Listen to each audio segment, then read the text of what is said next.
सर्व श्रोत्यांना आदरपूर्वक नमस्कार. आज आपण पाहणार आहोत शिवपुराणातील महादेवांचा सुरेश्वर अवतार. उपमन्यू हा व्याघ्रपाद मुनींचा पुत्र व धौम्यांचा ज्येष्ठ बंधू होता. तो अतिशय बुद्धिमान होता. त्याने पूर्वजन्मातच सर्व सिद्धी प्राप्त केल्या होत्या आणि या जन्मात मुनिपुत्राच्या रूपाने तो प्रकट झाला होता. दैववश गरीब कुटुंबामध्ये त्याने जन्म घेतला. तो आपल्या आईसह मामाच्याच घरी राहत असे. एक दिवस त्याला मामाच्या आश्रमात दूध प्यायला मिळाले. ते त्याला खूपच आवडले. स्वगृही आल्यानंतर आईजवळ त्याने दूध पिण्याचा हट्ट धरला.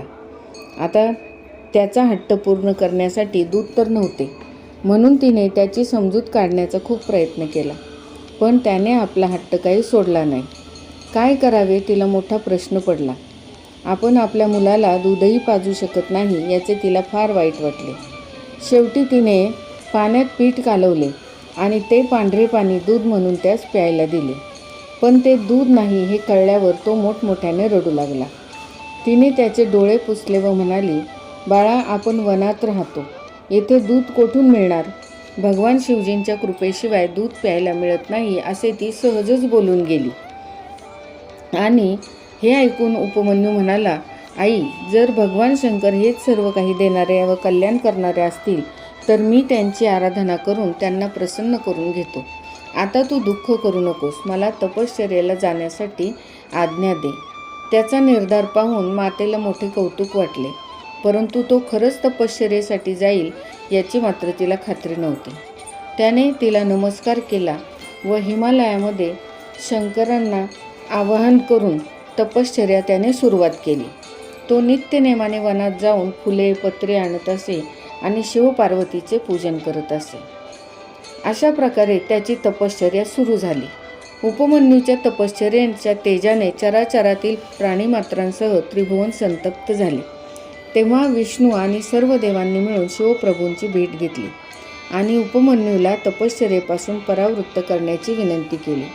तेव्हा शिवजींनी इंद्राचे रूप घेतले व पार्वतीने इंद्राणीचे रूप घेतले आणि ते दोघेही उपमन्यूच्या समोर प्रकट झाले आणि म्हणाले की तुझ्या तपसामर्थ्याने आम्ही संतुष्ट झालो आहोत. तुला जो पाहिजे तो वर तू मागून घे. जी इच्छा असेल ती आम्हाला सांग.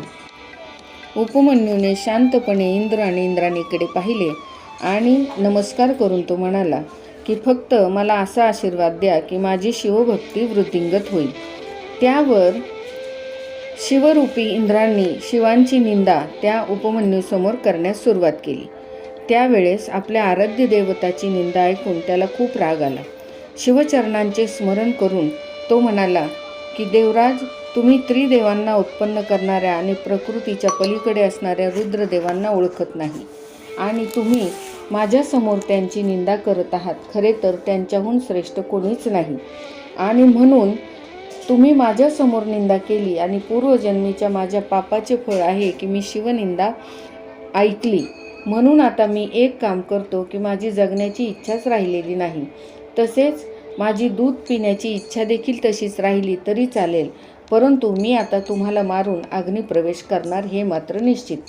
बोलणे पूर्ण होताच उपमन्यूने हातात भस्म घेतले आणि अघोरास्त्राने अभिमंत्रित करून ते इंद्राच्या दिशेने भिरकावले. त्यानंतर तो स्वतःचा नाश करण्यासाठी उद्युक्त झाला. त्याने योग प्रक्रियेने आपल्या शरीरातील अग्नी प्रज्वलित केला आणि तो अघोरास्त्र स्वतःवर देखील चालवणार तेवढ्यात शिवजींनी त्या प्रदीप्त केलेला देहांतर्गत अग्नी त्याचा शांत केला आणि त्याला मूळ स्वरूपात दर्शन दिले आणि म्हणाले की बाळा, मी तुझी परीक्षा घेतली, पण तू खरोखरच माझा दृढ भक्त आहेस.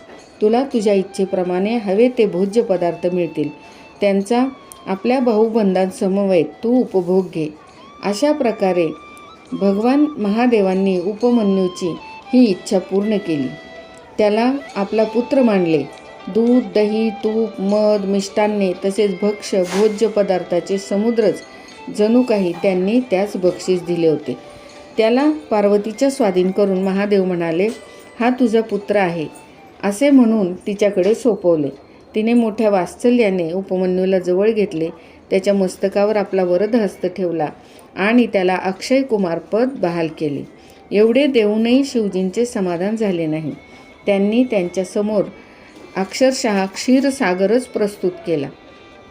अशा प्रकारे भगवान शिवजी आणि भगवती पार्वती यांनी उपमन्यूवर वरदानांचा वर्षाव केला.